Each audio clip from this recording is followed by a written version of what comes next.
Blog Talk Radio. Let's go.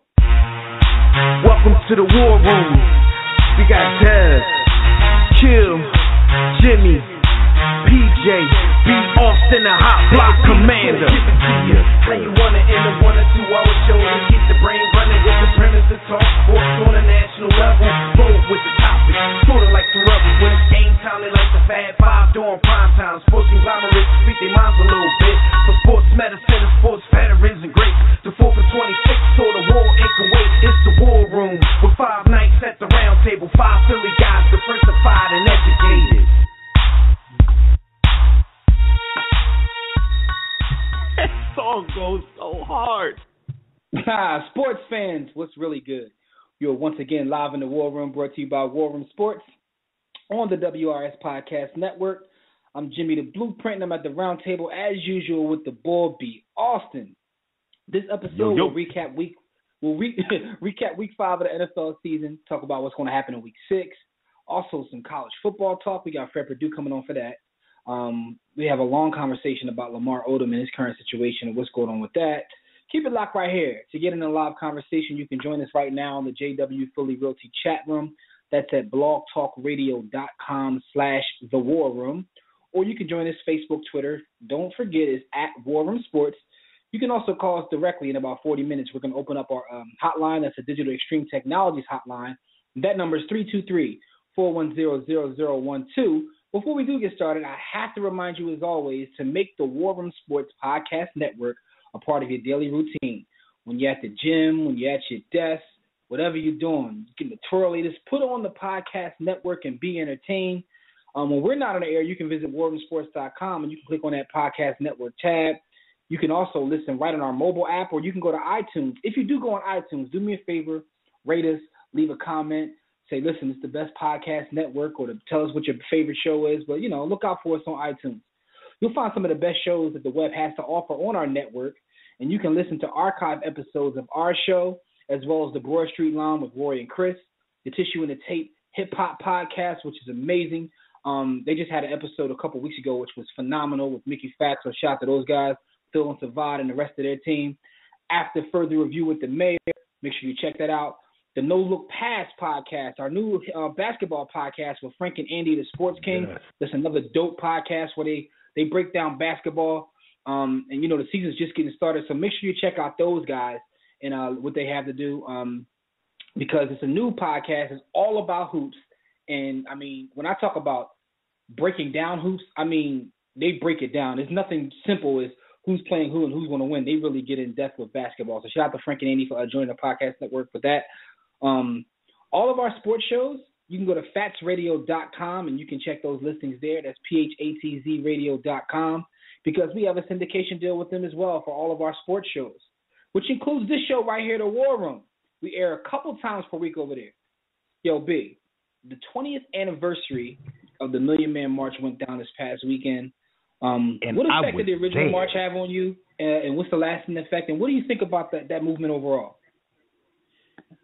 I didn't have the opportunity to make the original march. Unfortunately, all of my brothers went, and so many of my family and friends were there, and it was a time of inspiration. It was one of those things where I won't say the entire world, but at least the entire country, black folks, that somewhere between 12 and 18% of the population that we are here in the United States of America, with a good 345 million people or thereabouts, black folks coming together, being still under one banner for one cause, which is the betterment of the community and the celebration of us as black people here on these soils. It's a beautiful thing. And so fast forward 20 years, taking a positive approach, not even talking about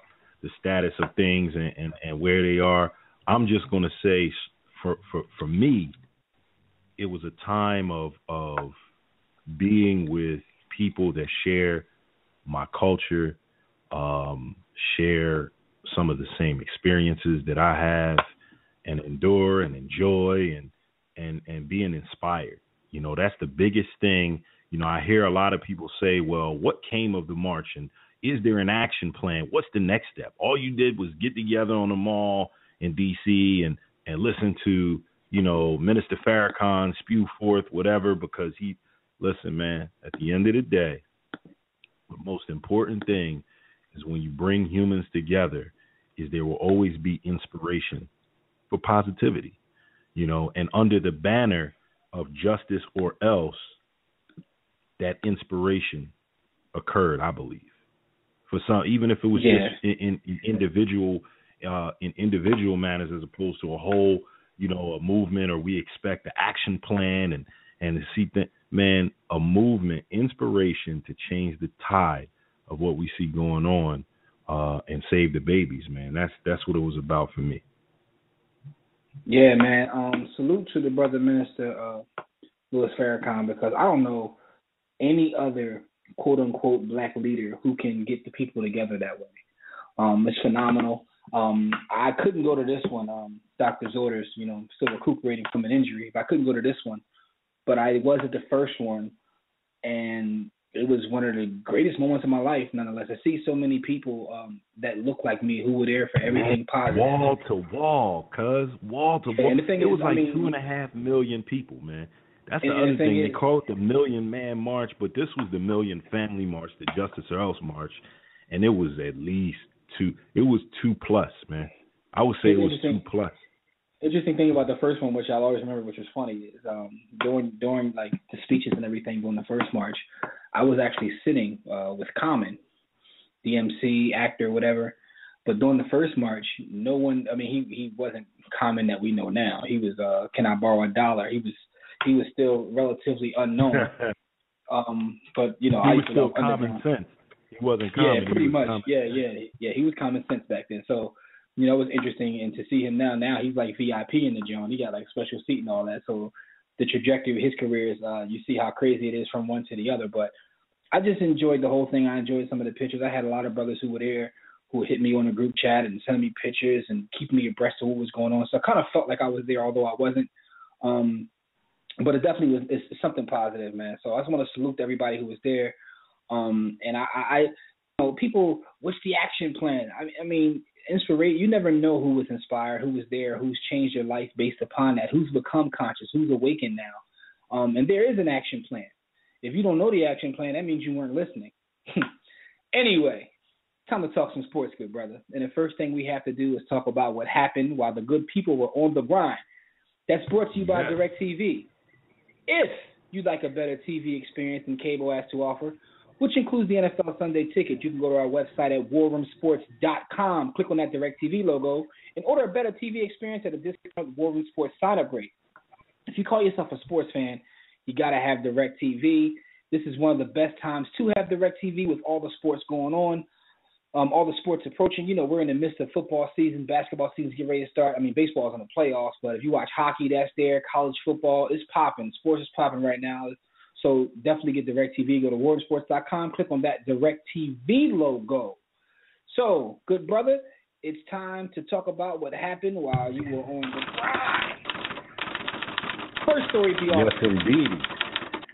The National Football League will not allow DeAngelo Williams to wear pink outside of the month of October.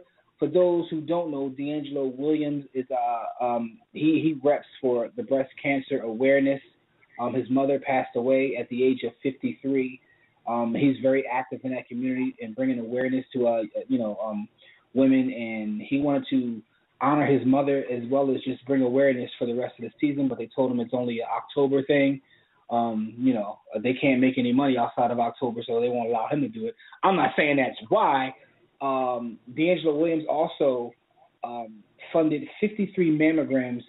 He picked 53 women to pay. He paid for their mammograms as part of his, not-for-profit and what he's doing to do work with breast cancer. So salute to him for all the work he does, because he's obviously engaged. It's not just a fad for him. Rest in power to his mother. But what do you think about the National Football League coming down saying, listen, it's all good and everything, but we have rules? In their mind, it's the old "you're not bigger than the game" thing. Mm-hmm. You're not bigger than the game. That's the bottom line. I don't have an opinion in terms of right or wrong because I never expect anything righteous from big business. So in terms of that, like the NFL is going to do what the NFL is going to do. As far as DeAngelo Williams is concerned, if it means that much, hopefully you've got a PR consultant where you can call War Room Sports and we can hook you up with those services. But, you know, at the end of the day, maybe you should be reaching out to the Susan G. Komen Foundation and work out a little plan to have the fines paid. Mm-hmm. It's actually really more of a publicity spend, a promotional spend to bring attention, continued attention to breast cancer, and, you know, and put the pressure on the NFL to not make it just about October and not make it just about, you know, a marketing campaign for them. But listen, if you're going to fine me, I'll accept the fine as long as you donate those funds to breast cancer awareness, research, mammograms, and things of that nature. Then you can fine me all you want, and I'm going to still do me. I'm going to call attention to it. So there's a way with which DeAngelo can flip this. If he's tuned in and listening, we'd love to have him come on the show and talk about it. You know, I think we've all lost people to cancer, various forms of cancer. I know I lost two very, very, very special women to me to that vile thing. So, you know, there's a way you can flip it. As far as the NFL, I mean, yo, listen, man.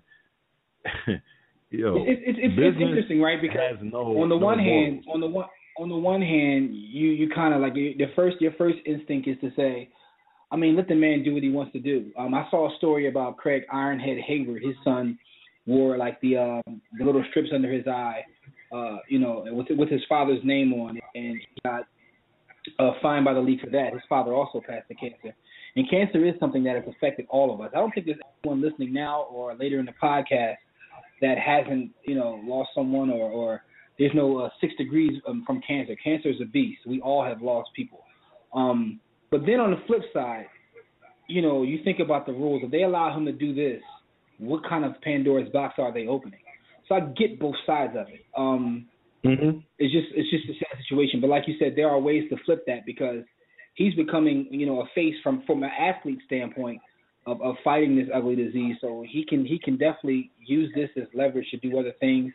And the story coming out in itself brought awareness to it, believe it or not, because I've seen it all over, and I've seen people who don't even know who DeAngelo Williams is, you know, talking about free DeAngelo and let DeAngelo wear pink and all kinds of other hashtags. So, you know, he's doing his job by this story even coming out. So salute to him, man. That's my take on it. Yeah, man. That's a good take. I'm right there with you. I don't think it's a big deal. Like, you know, we should expect the NFL not to fine him or to rescind because, like you say, it's a precedent. It would set a precedent, and then you have all types of people trying to do all types. So my thing is, if it costs to draw the attention that you want to. You know, there's a trade-off. There's consequences and repercussions. If it's worth it to you, then you find a way to make it happen. Pay the fine. Yeah, absolutely. Our next story is this, right? New York Mets. Everybody know they're in the middle of a series with the Los Angeles Dodgers. And by the way, I have to say, I keep it real with our fans, right? So baseball season just, you know, the whole season's over. It's in the playoffs. I'd be sitting here and be a liar if I said I watched a lot of games in the regular season. But I've been tuned in and locked into these playoffs, and it's been some amazing baseball. And this series is going down to Game 5 this evening. But within that series, Chase Utley, he injured a Mets player by taking a slide. Some say it wasn't even a slide. They said that it was basically a tackle. I don't know if you saw the actual play. But after the play, there were literally Mets fans who threatened to kill him and his family on Twitter. Out of control, those death threats. And, you know, he's been suspended. Now, he's been able to appeal his suspension, and his appeal won't be heard till Monday. So from what I gather, he's allowed to play during the appeal so he can play in Game 5. Now, if it comes out that they uphold the suspension, if they end up winning the series, he may miss games in the next series. But with all that being said, what do you think about the play overall and also the death threats coming from Twitter? First, the play and the rule. So technically what he did is against the rule.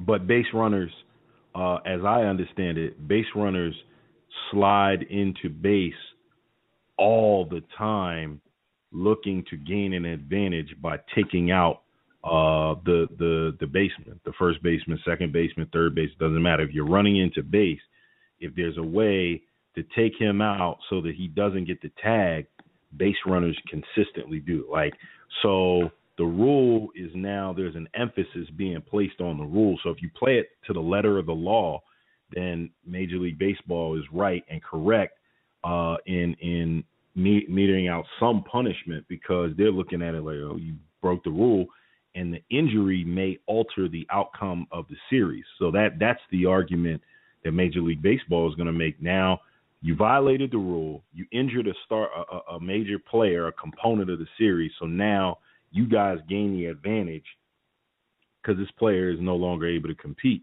He's out. He's broken the leg. I get it. My problem is when officials pick and choose when they emphasize certain rules. Like, there's a rule in football, NFL football, where a runner cannot lower the crown of their helmet and target and bust a defender ass. They do that all the time. If you stop that, some runners wouldn't even be able to play. You can't. It's a rule, but if you're going to emphasize it, then you got to emphasize it and change the game and change the behaviors. Like, you can't say, all right, well, because Chase did it and broke someone's leg, this time we're going to, mete out punishment. But then the next time it happens, you're not, because no one broke their leg. I mean, there's a risk with it all the time. So the consistency is my issue. Mets fans threatening to kill Chase Utley. I think that things like this have happened throughout the history of Major League Baseball. I do think it's getting worse. Major League, just professional sports. Now we have the amplification tool of social media. So when something like this happens, it's not just going on your local news station. It's going to, quote unquote, trend. It's going to trend on Twitter. It's going to trend on Facebook. There's going to be memes, because we got to get these memes out. That's an important part of society, as Jimmy and I have come to understand, and we're a part of meme culture. These memes got to be put out. So anything like this that comes out, man, this is food for the meme game, man. So it's very important that that these things happen, and not only happen, but they're promoted on social media so we can get these memes out here. So these terrible memes gotta fly, but these memes gotta fly. That's my answer. Yeah, no doubt. These memes definitely gotta fly. My take on this whole situation is it's interesting, because on the one hand, you like to see people play baseball and play hard, and this does happen often, but this was a little bit extra. Like, this is one of those things where, like, you kind of got caught with your hand in the cookie jar, because he was extra with it. He damn near tackled him, and he broke his leg. He broke the dude's leg. So it's a tough one, man. I think it's interesting how you get to appeal, and then you end up having to be able to play the fifth game anyway. But my biggest problem with this story is, like, the Mets fans threatening to kill Chase Utley and his family. Like, y'all are out of control. I understand that we do a sports show and we all love sports, but some of y'all take sports way too serious, y'all. Like, way, way too serious. Y'all need to get a life, man. Like, you threatening to kill this man? Like, Chase Utley, like my man Sonny said in Bronx Tale, man. Like, he says he ain't gonna pay your bills. He don't care about you. Like, so FOH to all that, like threatening his family and all that. Like, chill. Anyway, man. So there's another story I want to talk about. And you know what? I'm just going to save this in terms of these awards, because we got to hand out some awards. But I'm anxious to hear your take on one Boobie Gibson, who announced his retirement from the National Basketball Association. That's questionable, too, because he didn't even play last year. But he says he didn't even want to play basketball no more. He doesn't even want to try to get back in the league because he wants to focus on his rap career. He wants to be an MC. What do you think about Boobie Gibson, man?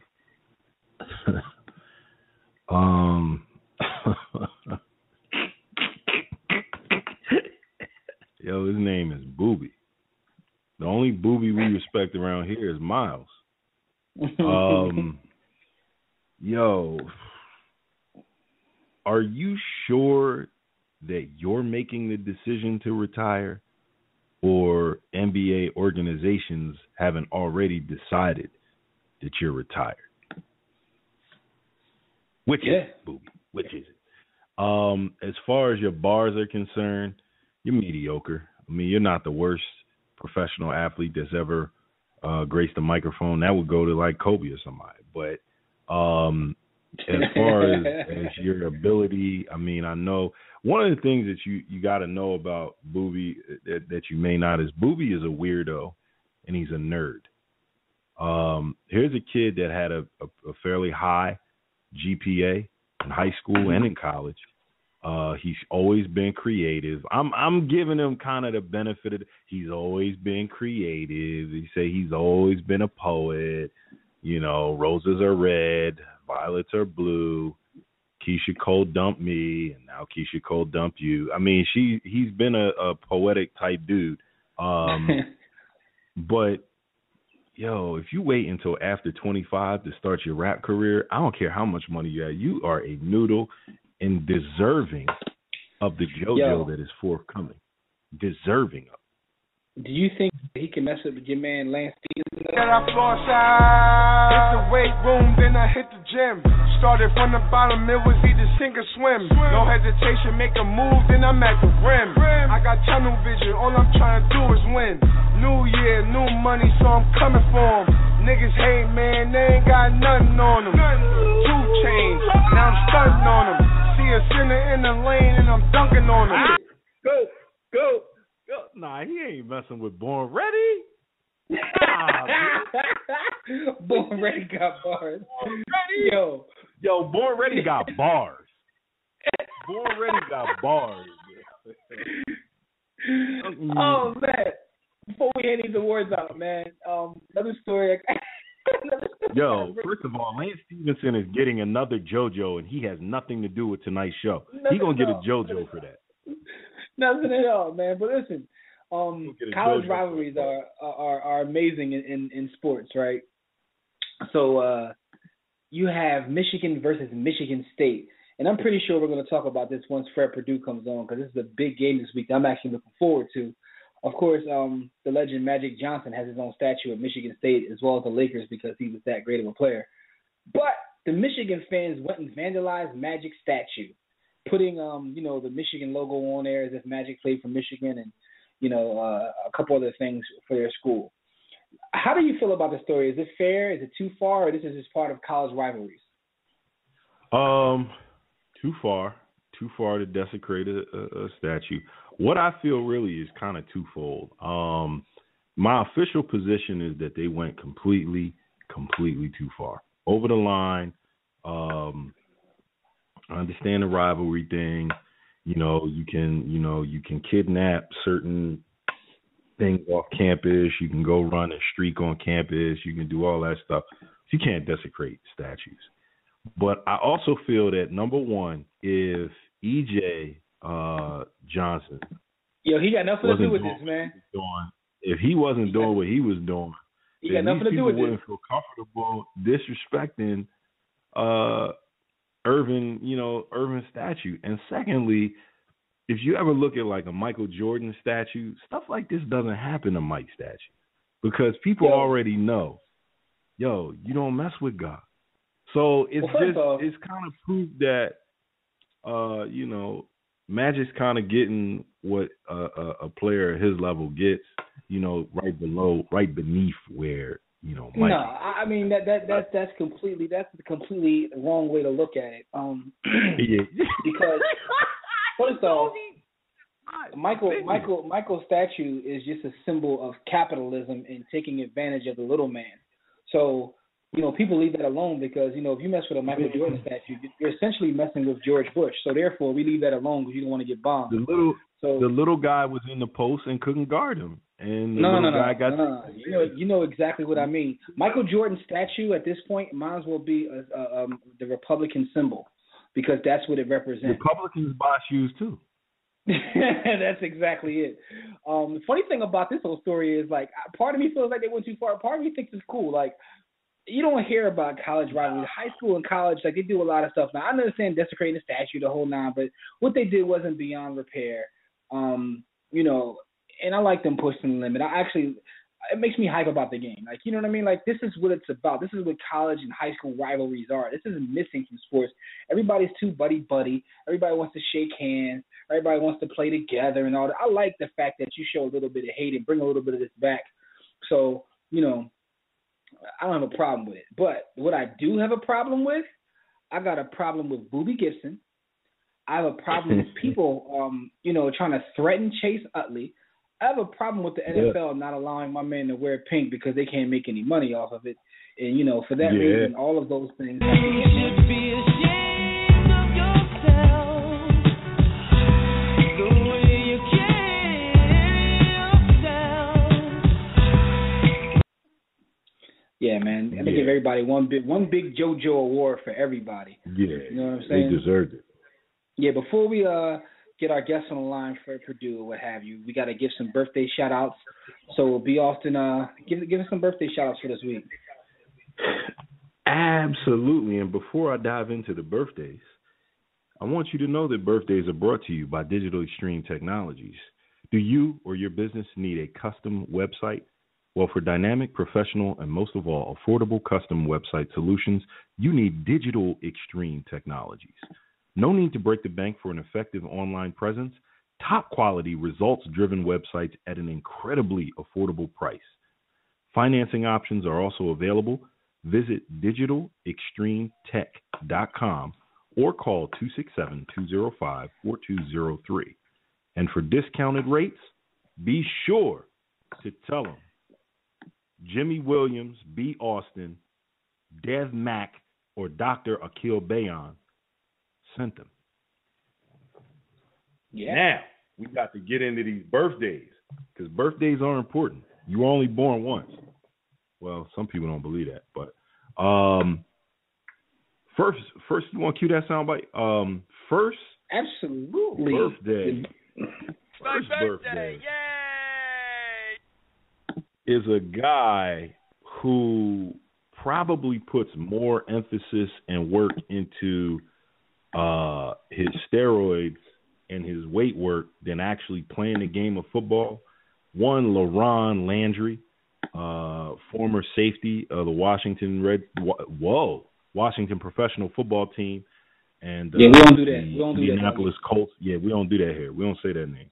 And the and apparently California, the state of California agrees with us. LaRon Landry, DeJuan Wheat turns 42. Jim Jackson, who also spent a little bit of time in the weight room and chasing after I don't know about the roids. Jim Jackson turns 45. P.J. Brown turns 46. The all-star P.J. Brown. The all-star P.J. Brown who had no moves. Joe Girardi turns 51. One of the greatest running backs the NFL has ever seen. Keith Byars, Philadelphia Eagle for life, even though he played for the Dolphins for a little bit. Keith Byars turns 52. The mayor, Fred Hoiberg, turns 43. And rest in power to an all-time great in this thing of ours, John Wooden. Rest in power to the God. Yes. Yeah, quite man. Before we get Fred Purdue on, B. Austin, tell everybody how they can get in touch with us. Absolutely. Check out our website at warroomsports.com. While you're there, be sure to sign up for the War Report, our company newsletter. Click on the Contact Us tab to send us a message about the company, the show, or to inquire about sponsorship and advertising opportunities. Be sure to contact us about sponsorship and advertising opportunities. Joining our network. For general inquiries, email us at info@warroomsports.com. While you're browsing the site, click on the memorabilia tab to buy cool, hot, fashionable, swaggerific War Room Sports merchandise. Click the blog tab to read our latest articles in the All's Fair in Sports and War blog.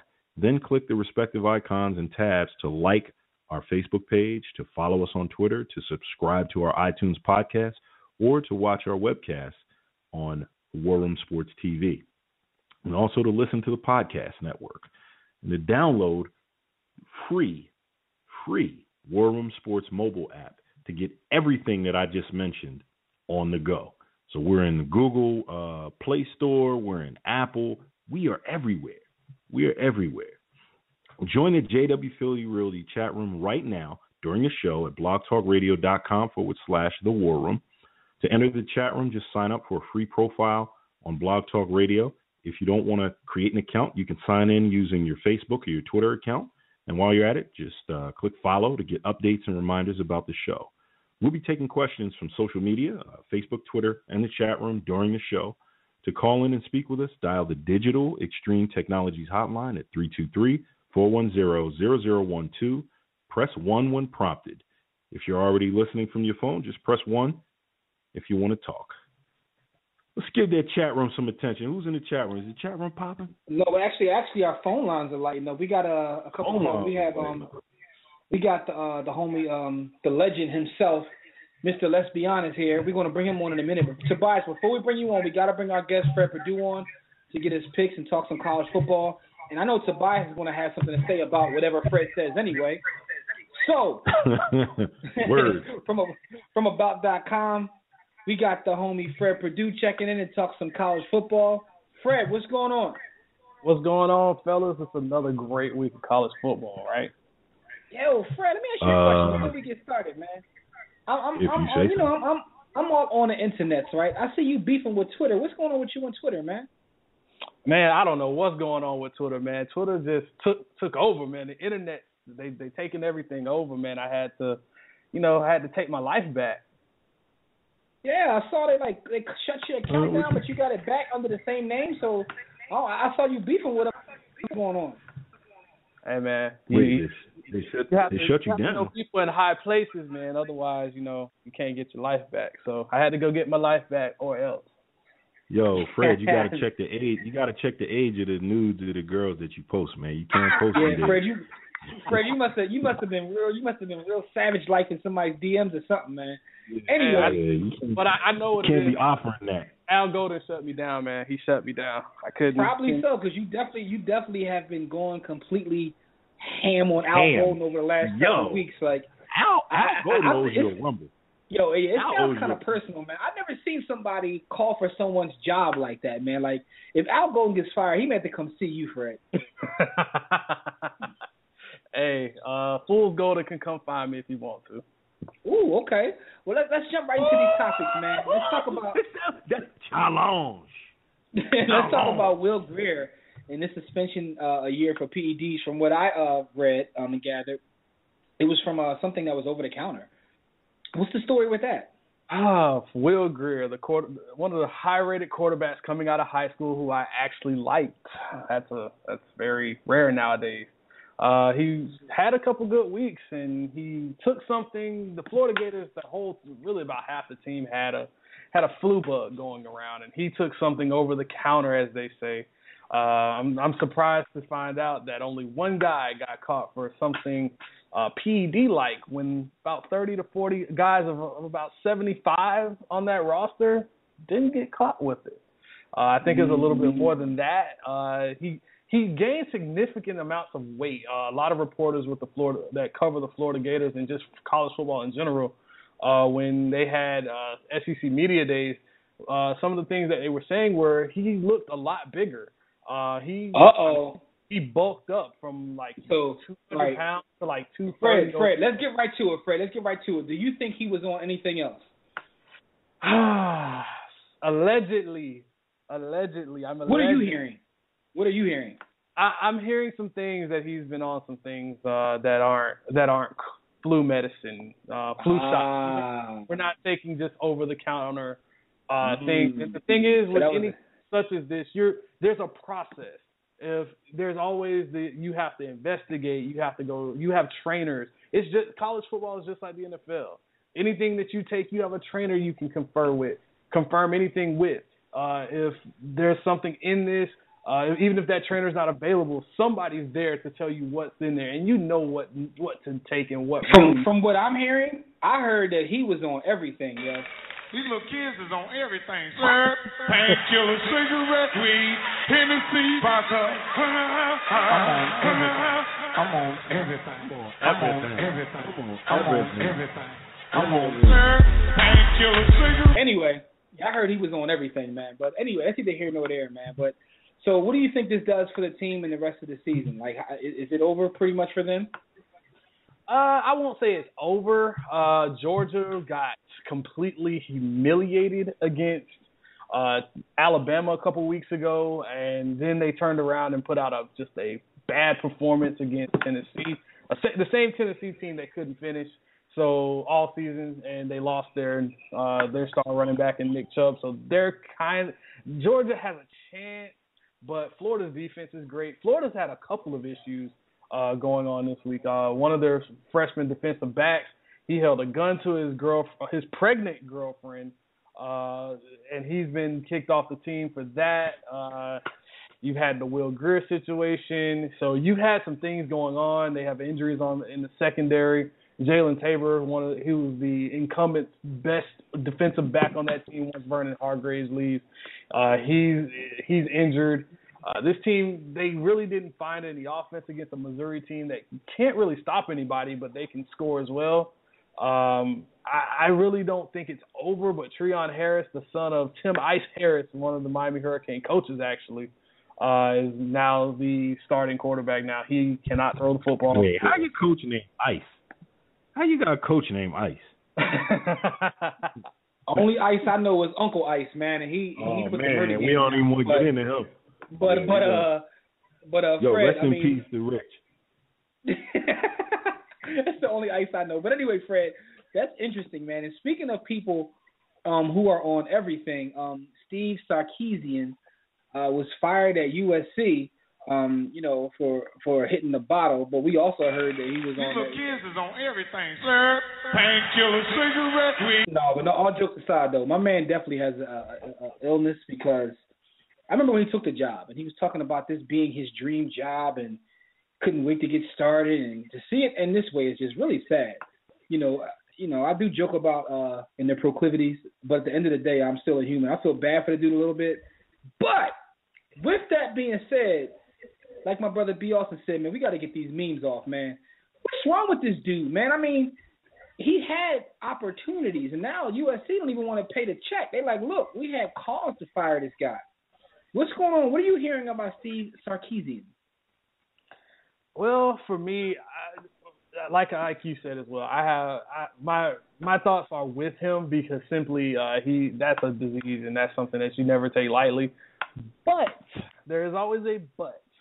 Pat Hayden, the AD, kind of enabled him.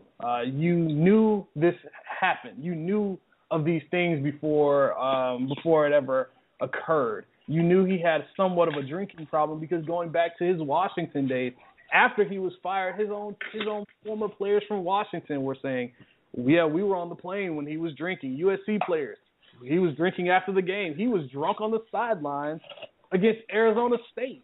Hey, my man was he kept it turned up over there. It was lit. But let me ask you a question though, because I'm a conspiracy theorist, right? So the team wasn't that great. They were about 3-2, if I'm not mistaken. Do you think that Pat Hayden saw a way to get out from under this contract? Not really, because USC is still dealing with all the sanctions and things from the Reggie Bush saga. From having all the scholarship reductions and things such as that. They're still trying to build that depth up. In college football, it's a little more difficult to do that than in the NFL. You can kind of sign guys whenever you want to in the NFL. In college, when you lose a class of seniors you may have a class of 18 to 20 seniors, well, you lose that. You got to bring those sophomores and juniors, bring those guys up, and then bring the freshmen in. It's just a constant revolving door. So to get depth back, that takes some time. Sarkisian has only been there for 2 years, but he's had success. I think with him, he brought an excitement to the offense. They were throwing the ball more. They were more exciting. They were building up something there. Their recruiting classes were great. He was doing everything he needed to do. For me, the thing I didn't like is that Sarkisian didn't know about himself getting fired until he got off the plane from going to a treatment facility from emails and text messages.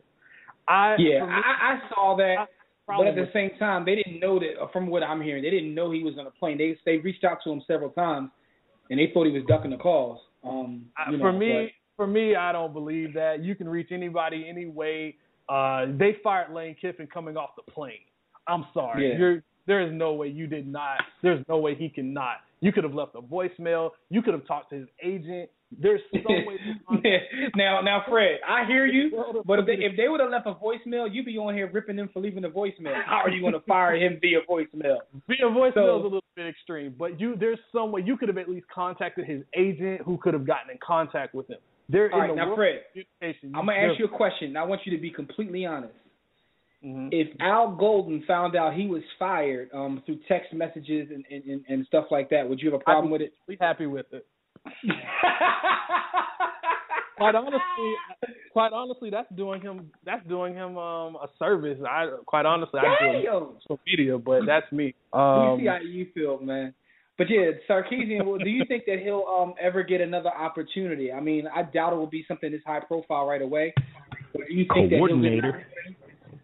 I think he could be a coordinator.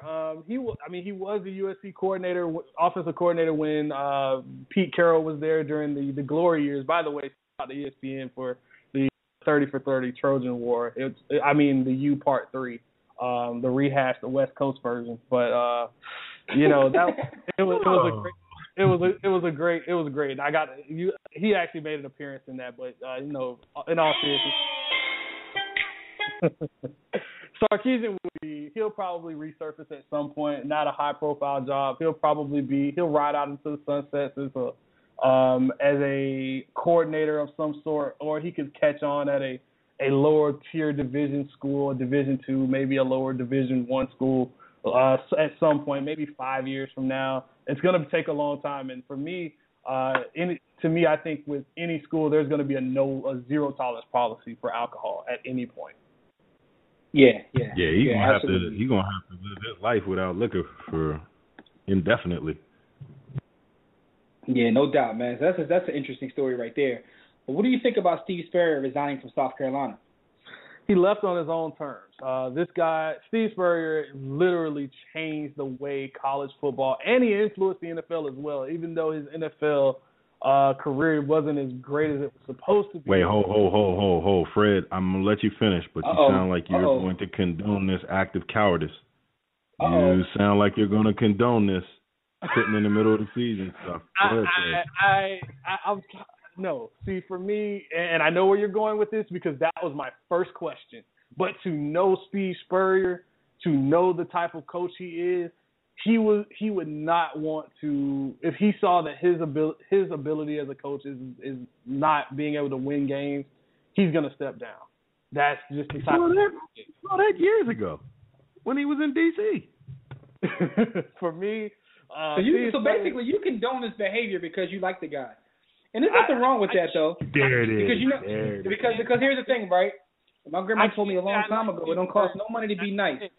I can't say I like Steve Spurrier.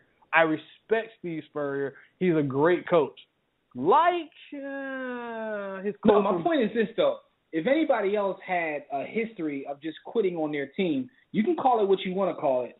But basically, this guy quits on his team. He's done it in the pros as well as college at this point. I don't know if you would condone that, but at the same time, this guy, he's accomplished. And from all accounts, he's a good guy. Quote unquote good guy. So Steve Spurrier has always been he's a media coach. He gave the quotes you wanted. He hung out with you. He actually ate lunch with the reporters from all accounts. Steve Spurrier he gets the benefit of the doubt. It's actually been quoted in various circles that is why he's getting a pass for this, because he hasn't been like a Bill Belichick, and I'm going to go in on my head coach. Bill Belichick doesn't give the best quotes. He doesn't give the best press conference. He gives zero information. So if this was Bill Belichick to do this, we would be roasting Bill Belichick right now, regardless of the championship. Steve Spurrier has national titles. He didn't succeed in the NFL, but he changed the game. He changed the game in the way for the media as well as on the field. The way teams are passing the ball now, Steve Spurrier was doing that back in the 90s. He was doing that. I totally get your point, but I'm just glad that you admitted what it really is. What it really is the guy's beloved by the media. He treated them well, so he gets away with something that no other coach would get away with. That's all I wanted to hear you say and admit to that, because that's exactly what it is. But like I told you, it don't cost nothing to be nice, and it actually, pays a lot. It pays more dividends than many other things. But there are a couple games that I have to get your opinion on. I'm going to save the big game for last because I'm very interested in that game. But I want to know, just give me your winner between UCLA and Stanford. Who you got winning that game? I'm going to go with Stanford. They let me down early. I actually took Stanford to be in my Final Four at the end of the season, and they let me down against Northwestern early. But they've actually looked really good this season. Ed McCaffrey's son is actually their starting running back. The former I'm old as hell, yo. B. Austin, when you watch sports, and I've been watching baseball this last couple of weeks, and when you watch football, and you start seeing players you watch come up, and their kids are in the league. Damn, B. If you want to go, Ed McCaffrey is old. Like I just like he was playing. If you want to go, remember when he took the ball up in the air and his backup. What? Yes. Who's his backup? Now, Fred. Barry Sanders, the great Barry Sanders, the best running back of my generation. Ever. Okay. No, you can say ever. You can say ever. Arguably. It's arguable. It's arguable. With the most negative. Adrian Peterson is Jordan. Don't you forget that. Now, hold on, though. No, sir. Fred, you said something very interesting. You said that in the beginning of the season, you had Stanford in your Final Four. I want you to go on the record and tell us who else you had in your Final Four.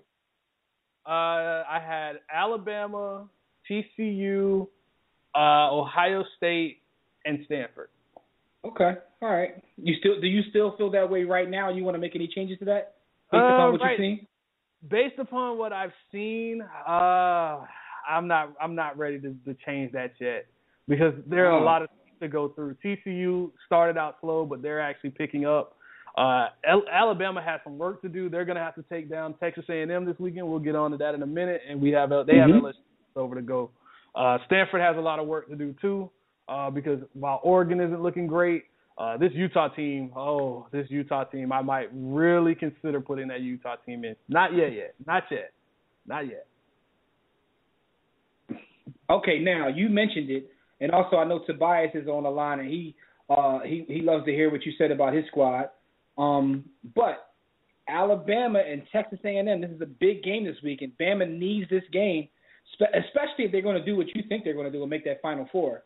So with you staying there in the Final Four, I take it you're going with Alabama. Not so fast, my friend, in the words of Lee Corso. Not so fast, my friend. Kyle Allen, quarterback. Christian Kirk, freshman of the year in the SEC on offense. You also have Kevin Sumlin, the same head coach that actually took down Alabama a couple years ago and actually almost did it again 2 years ago with Johnny Manziel. Alabama's weakness is the spread up-tempo offenses. Texas A&M has a defense. Myles Garrett is the guy you're going to want to watch on defense. He's a defensive end. He's a sophomore. One more year and he's gone, sadly. But John Chavis is the director of this defense. He was formerly at LSU. Now he's with Texas A&M. They are now the Texas A&M Wrecking Crew. That's what their nickname is, and for good reason. They're one of the top defenses, not only in the SEC, but in the nation. Not only that, they have the best collection of offensive talent in the SEC. They are about 6 deep at receiver. This is heavy praise right here, man. Kyle Allen, if Kyle Allen was a little older, a year older, he would be a Heisman contender. He's not getting the praise right now. I've actually named him as one of my outside looking in Heisman contenders. But when you have Nick Chubb who went down, but Leonard Fournette and Trevon Boykin, Jared Goff is a top quarterback. There's just too many guys right now. Next year, if he plays like this, he will be a Heisman contender. All right, listen, we get you. The media assassin is Kyle Allen. Now, my question is this, right? So you're taking Texas A&M in this game? Yes, sir. I am taking Texas A&M to upset. Explain to me how I just asked you, is Alabama still on a 4, and you say yes, but you have them losing this game, which means you must have them running the table or I think you're confused, my friend. You have them losing this game and still somehow making it to the Final Four. I've picked them to lose this game. If they win this game, they go on. They are because Nick Saban at this point in the season, this is where he really his game planning his coaching takes effect. Where the players are getting worn down, the season's getting long, and their guys are starting to look off to the NFL. He's got his guys focused. The quarterback position is something that I'm worried about with them. Jake Coker isn't the most consistent guy. Their defense is great. But if they survive this game and they get to LSU, who's a bit more one-dimensional, they have a good chance of running the table and seeing whoever's in the SEC East, whether it is Florida or Georgia, because the winner of that game later on in a couple weeks will be the winner of the SEC East. If Alabama wins this game, they go on. But if they don't, my ranking, my top four will change. I know Tobias is chomping at the bit to get on. We're going to bring him on right after you because you just gave his team props and then slapped them right back in the face, man. You're being a little passive aggressive with the Tide right now, Fred. I got to put that out there. But anyway, a couple more games before we get you out of here. Florida and LSU. This is number 18 versus number 17. We just talked a little bit about what's going on in Florida. You also talked about they might as well give the guy Fournette the Heisman right now, barring injury. Like I don't know. I mean, come on, man. Like not so fast, my friend. Not so fast, my friend. Okay, you say that. Trevon Boykin at TCU. He started out slow, but he's really starting to pick up steam. He's actually had a couple good games this week. These last couple of weeks against Texas Tech. They have Baylor coming up, so they have some big games left. And he's one of those dual threat RG3 type quarterbacks. They can at the college level they can easily put up 400 or 500 yards of total offense easily in that Big 12 where they don't play any defense. When I say any defense, their football scores look like basketball scores, 50 to 6, 55. All right, but you also realize that your man is on pace to rush for like 2 million yards. Yes, I do. Leonard Fournette is the front runner. I picked Trevon Boykin, so I'm a bit biased here, but yeah, of course you are. I'm a bit biased here because he was my pick preseason. But Trevon Boykin, I won't count him out just yet. But if LSU keeps this up and Leonard Fournette keeps on doing what he's doing, I can easily see him put up some monster numbers. And he actually got outrushed by a freshman last week, by the way. See, Fred, you're so biased. You know what? I appreciate it, though. But because the fact of the matter is, I call you on your BS, but you are Mr. Bias. That's your new nickname. Your new nickname is Mr. Bias. So, Florida, LSU, who do y'all win in the game? If Will Grier was in this game, I would actually pick Florida to win this game. But I can't trust Treon Harris. I can't trust a quarterback that can't throw the football. You're a quarterback for a reason. Brandon Harris is going to have a game that at quarterback, I think he's going to actually, for LSU, he actually has a lot of talent. He has NFL attributes. Can he read the field like an NFL quarterback? Probably not yet. But okay. Leonard Fournette is going to take over this game. LSU's defense will take over this game. They're going to just put the old WWE move, the Cobra Clutch on them. I think that's what's going on. So does Fournette rush for 200 yards or no? No, because Florida's defense is too good. Florida now. Okay. Now, I just wanted to hear you put that on the record because if he does, I'm coming back with all kinds of bars for you next week. That's all I wanted to hear. You can, but Florida's defense is one of the top defenses, and at the end of the day, Florida's going to play a more conservative game now, but their defense is one of the tops in the country as well. Okay, I hear you. Now, I hear you. But I'm just letting you know, if he does, listen, anybody listening to this, if he does, what you got to do is go on Twitter, @FPurdueSports, and talk to him. That's all I'm saying. Now, Fred, with that being said, here's the big game. I invite the big game we want to talk about. I mean, they already went and they defamed the God's Magic Johnson statue. They're all going to hell for that. But this is a big game. I mean, Jim Harbaugh has rejuvenated this team. Michigan State is a solid team. This is a rivalry. Who do you have in this game? I'm taking Michigan, and here's why. Michigan right now is one of those teams that you didn't expect to be this good. Michigan, under Jim Harbaugh, has gone from soft and just slow and not really knowing the offense, not being physical on defense. He's transformed this team, and that's what you wanted. Jake Rudolph looks like a complete, just a godsend right now. Defensively, they're playing great. Jabril Peppers on defense has been spectacular. Connor Cook on offense for Michigan State hasn't looked great. It's in the big house, so I trust that Michigan is going to win this. For me, this wasn't supposed to happen for a couple years. So yeah, to me, that's the most impressive thing is how fast he's turned things around. Like, I mean, a lot of us said that he'll turn that program around, but none of us, I don't think I've heard anyone, us included, or anyone else think that he would have him playing this well, this fast. And for me, and then when I watch his ex-team play on Sunday, I'm like, maybe he was just that good of a coach because now, shout out to Phil. Phil is in our chat room, and I know he's a Niners fan. But at the end of the day, like, forget the wins and losses, and I understand the injuries, but the way the guys play, the energy just isn't there. When your quarterback says that mechanics don't matter, then you have a problem. He said mechanics don't matter, and he throws curveball. But listen, Harbaugh went to the bowl with this same quarterback. That's my point. My point is, now they have injuries on defense or what have you, but what I'm talking about is just watching them play, the eye test. You see that the energy and effort isn't the same under their current coaches as it was under Harbaugh. And I'm like, is Harbaugh? They're another level. They're another level of garbage.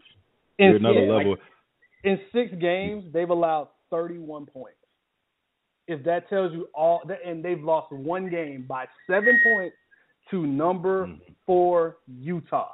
Yeah. Now my question to you is this though: on the road, that tells me everything I need to do. And they've had the Ravens. The Ravens aren't doing that well. So my next question is, what college is the other Harbaugh gonna go to real soon? Nah, I think the Ravens are gonna hold on to. Ravens aren't going anywhere. The Ravens I'll say this much: with the between 10th and 13th pick in the NFL draft, the Baltimore Ravens select whatever really great offensive lineman is available or pass rusher that is available. Oh, yeah. All right, now we'll go that. Now, Fred, thanks for your call. But before we get you out of here, we know that you are Team Fire Al Golden. You're a big fan of the U. I might have to hashtag that. Thank you for that. We tweeted Big Al. Now here's my question, Fred. Him know. Would you be okay if they fired Al Golden tonight and hired Sarkisian? No, definitely not. But I would. This is what we need to do. They need to institute the ability to trade coaches. Chip Kelly for Al Golden, please. No Sarkisian? No. Chip Kelly for Al Golden. These little kids is on everything, sir. Anyway, Fred, man, thanks for your call as always. Thanks for chopping it up with us. We'll talk to you soon. We're going to see you on Field Vision a little bit, but thanks for everything you do with college football, and tell the people how they can get in touch with you. All right, you guys can check me out on the web at collegefootball.about.com. All things college football, especially the SEC. I might dabble a little bit into some Al Golden slander, but mostly it's SEC. You can check me out on Twitter. Now that I've come back, I've put my life back on Twitter. You can check me out on Twitter at FPurdueSports. You can also check out the podcast, the Eye on Sports podcast. Check that out on Blog Talk Radio. You can check that out on Twitter as well. All the updates at EOS Podcast. Absolutely, and it's also part of the War Room Sports Podcast Network. Fred, as always, man, we appreciate everything you do, man. We are trying to get that celebrity boxing match going between Al Golden and Fred Purdue. Although we would only have one celebrity in it, we just trying to get it in. There are 0 celebrities. Fred is a Purdue and not a Perdon't, so he's not scared of Al Golden. He's hurting here. Take it easy, Fred. All right, guys. Thanks for having me on. All right. Now we have the man, the myth, the legend, waiting on hold. I know he has some bars to say to Fred because Fred gave his team props and slandered them. Let's be honest here. We got the homie Tobias on the line. Tobias, what's really good? Well, what's going on, people? Hey, man, Tobias, we chilling, let's man. be honest, man. Just tell the people what it is. First things first. I hope Lamar Odom has a speedy recovery, but let this be a lesson to everybody about this drug use and everything and how it can mess you up. And also have your affairs in order as well. Like your will and everything lined up so your Kardashian won't get your money. But and you got kids. But yes. But anyway, I know. See, A&M was a nice. It's like a nice, sexy little car. I know Johnny Manziel won that game a couple of years ago, and they made the score close that the year after. Let me say something to people here. First things first, they had like 59-0 to that spread team. Didn't happen last year with the same people on that field. Two, that's both those Johnny Manziel years. If people watch the game, he made his fluke hero plays, got shut down most of the game, and then made fluke plays, especially that second year. Yeah, they went up 14-0. Next thing you know, I know Alabama put 35 straight points to them when they field. And then he threw that long pass to Mike Evans, our cornerback sucked. But anyway, Saturday is going to be a day where a great program just let y'all know who they are on national TV in front of everybody. Because we hear about Myles Garrett, and I forgot the other defensive end. They got a great bookend tandem. But here's the problem here. Although I hate Jacob Coker, although I believe Jacob Coker couldn't hit Precious Hoover Cookie right now if he was standing right in front of her. Texas A&M, the Achilles. No obese slander. Hey, it ain't slander if it's true. But anyway, Texas A&M can't stop the run. Okay. They could stop Arkansas's run. And it's the same Arkansas team that barely put up 50 yards rushing as a team against Alabama. If they cannot stop the run, they are losing on their home field to Alabama on national TV again. And put me on tape for this one. When they play LSU at home, Alabama, Leonard Fournette would be lucky to get 100 yards. I said it and put that on tape. And I know people think that's crazy. It ain't crazy because, one, their quarterback sucks. They're the most overrated team in the country. Brandon Harris, whatever his name is, this guy could barely complete a forward pass. Yes, everybody scarred up South Carolina defense. Georgia's quarterback did, and you saw what happened. He ran up on Alabama. So everybody's saying Alabama's going to lose to Georgia that week. Same people now saying Texas A&M. Okay. And when they look, I'll say this also. Now, don't get me wrong. I hate the quarterback. I'm being real with you. I hate the quarterback. You know that from the beginning. Yeah. But even that Ole Miss game, there was a lot of fluky plays. You can't account for a guy throwing the ball off your helmet and hand it to the guy's head, and you got 5 turnovers. And you only lost by 6. That says a lot about that team. And I know A&M looks good. They're fun. I love watching them. I love betting on them. But if they don't stop that run, they're done. Mhm. Okay, so we got you on the record. So it's going to be interesting next week to see which one of you are right. Because Fred says he's going with A&M. Although I still don't understand how Fred picked him to go to the Final Four, but then picked him to lose his game. That doesn't make sense to me. But that's his pick. We'll see.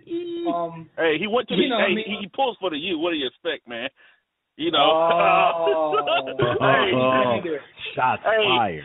Hey, I love Fred, man. But you know what, though? I'll say this, though. The thing is that and a lot of people say, yeah, they struggle. A lot of people struggle with spread teams now because of the way the game is set up. You cannot touch receivers. You cannot, you can't switch out your defense. They spread that field. And so you got a lot of one-on-one. But let's just be honest here. Alabama, if it's Alabama struggles, everybody points that out. But last time I checked, they ain't getting blown off the field like some of these other teams get blown off the field. No, they definitely compete. They compete every game. And to the point about the spread, it's to the point now where I'm like getting frustrated watching the games on Saturday and Sunday for that matter. Too long. Like the pass interference calls are just like ruining. Pass interference is ruining the game. I got a chapter about that in my upcoming book. We'll talk about that another time. But Tobias, what was the last point you wanted to make before we get you out of here, good brother? I'll say this real quick. I know how Fred is not a big fan of Cardale Jones. I'm not either. And here's a thought. Maybe, just maybe, these teams now have tape on Cardale Jones. Yeah, and maybe he was like Vince Young in the NFL where he didn't adjust well. And because remember now, He didn't do much against Wisconsin, because they beat the stank out of Wisconsin early. Then Alabama, I was like, who is this guy? And then and then also Oregon. It's like there was no tape on this guy. Now these teams got tape on him now. They know that he's gonna try to do too much, and he doesn't have the greatest vision. So I believe that's a factor. Also, he should have just gone pro. To be honest with you, and just go pro. Just take the chances, because now he lowered his stock is even lower now. But you guys have a good one, man. All right, thanks for the call, Tobias. We appreciate it, homie. Let's be honest here. Tobias. We also have another special guest calling in. We got the mad scientist, Nick Ficarelli, who's also a part of the War Room Sports Podcast Network with his Mad Scientist show. Is. Nick, what's going on? Now, let me bring some levity to the situation after listening to Fred Perdue and Tobias about, SEC football and everything like that, and Cardale Jones. College football has been very, very screwy, wacky, and wonderful the last couple of years. Mm-hmm. Now, everybody says, Alabama, it talks about Alabama, Ohio State, and everything like that. Why doesn't anybody want to give love to the Big 12 teams, TCU and Baylor? I mean, let's be honest here. If you look at the body of, let's be honest here. These two teams have played some of the best offensive football that I've seen in a long, long time. Yes, we understand that TCU's defense has been struggling mightily, I might add, but they seem to always figure out a way to pull a victory out of the hat. And Baylor, oh my God, I thought their teams with Robert Griffin were like Pinball Wizard 2011 and 12. I thought Bryce Petty, the run offense, was, unbelievable. This offense this year is putting those offenses to shame, and I can't even believe I'm saying that right now. Mm-hmm. When Art Briles comes out and said this is the best offense I've had since I've been here, you have to believe it, because he is a mad genius when it comes to offensive football. And for the first time, I can actually say Baylor has a defense that can actually stay with their offense. I'm not saying all the way through, but they know that they make the stops when stops need to be made. We've seen Oklahoma fall by the wayside. Now, here's the thing, though. I understand your point, because everyone is like, over the last several years, is all SEC this, SEC that. But those teams you named, they have to basically close the deal. If they close the deal, that could change the paradigm and everything, because there are a lot of good teams right now. Well, here's the funny thing. Remember last year, TCU's only loss was to Baylor. And that was like the meltdown of all, and that was the meltdown of all meltdowns. I mean, let's be honest. I mean, they blew a 17-point lead with like 5 minutes to go in the game. And that's the reason why TCU wasn't playing in the college football playoff. Baylor didn't play in the college football playoff because they lost their next to last game of the season, and their body of work. When you play Little Sisters of the Poor 5 consecutive weeks, well, guess what? The committee's going to hold that against you. Exactly. Art Briles could occur, but this year, it seems to me it's going to be different. I am not sold on Ohio State. I am not sold on Ohio State. Losing their offensive coordinator hurt them a lot more than people would give them credit for. 1, 2, the SEC, we've already seen. It's Armageddon. They're going to beat the living piss out of each other until there's the last man standing. And I actually thought this was going to be the week that LSU was going to lose, but after what happened to Florida this week, I can't see that happening. But you can guarantee that whoever's coming out of the SEC is probably going to come out with at least one loss. You go, Michigan State. Solid, not spectacular, but Michigan State or Ohio State, they're going to be playing each other. One of those teams, is going to knock the other one off. Who knows? They may get 2 bids. You go out to the Pac-12, meh.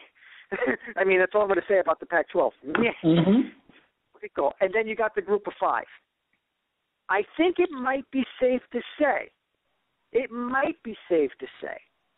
that this year when we go to the college football playoff, the Big 12 may actually have 2 representatives. That remains to be seen, ladies and gentlemen. No. Because I understand your logic in thinking and saying that. I definitely do. But this is why the playoff format in general is making it a lot more fun as a fan because of that. But it's still difficult to see. But I see what you're saying though. But it all depends upon how Ohio State continues to play. Michigan State has a tough game this week against Michigan. And TCU seems to be getting better as the season goes on. So we'll see what happens, though. We'll see what happens. Hey, Nick, before we get you out of here, though, because we got a bunch of calls, we definitely want the people to check your show out. So tell the people when your show airs and how they can, hear your show. Well, my name is Nick Ficarelli. I am known as the Mad Scientist of Sports. My show is called the Mad Scientist Sports Lab. You can listen to me every Saturday night live on Blog Talk Radio from 10 p.m. to midnight Eastern Time, 7 p.m. to 9 p.m. for my good friends out in California. However, if you can't listen to me live, you can listen to me right here on the War Room Sports Radio Network, one of the many colleagues and peers that I happen to have in this business, and glad to be a part of it. And by the way, I am in agreement that Al Golden needs to go, but come on, let's not make him the human punching bag. You want to make someone the human punching bag?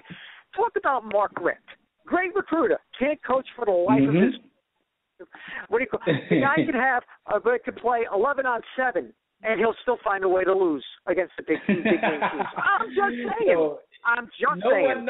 No one shows Al Golden any love on this show tonight, man. We got people in the chat room talking about fire Al Golden. You're saying fire Al Golden, so I'm not saying fire Al. Honestly, before I go, and I'm going to make this a very quick point. In this day and age, you're not allowed to build a program from scratch or rebuild a program that's been left for dead.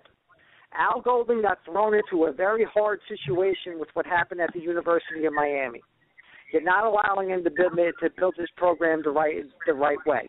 I'm sorry they're not going 10-2, 11-1, 12-0 like they used to when they had the lawlessness of Erickson and Butch Davis and all that stuff. I'm sorry. It's just not like that anymore. Let the guy build the program. This is, I believe, his 3rd or 4th year. After 5 years, if it's not happening, then I can totally understand it. But the same thing's been happening to Charlie Strong. The same thing's been happening to other coaches that they're not allowed to do anything. It's kind of trickled down from the pros to college. It's like you don't get any time to do anything anymore. It's like, what have you done for me lately? And you have to win right away. So, anyway, Nick, as always, man, thanks for your call. Thanks for your support.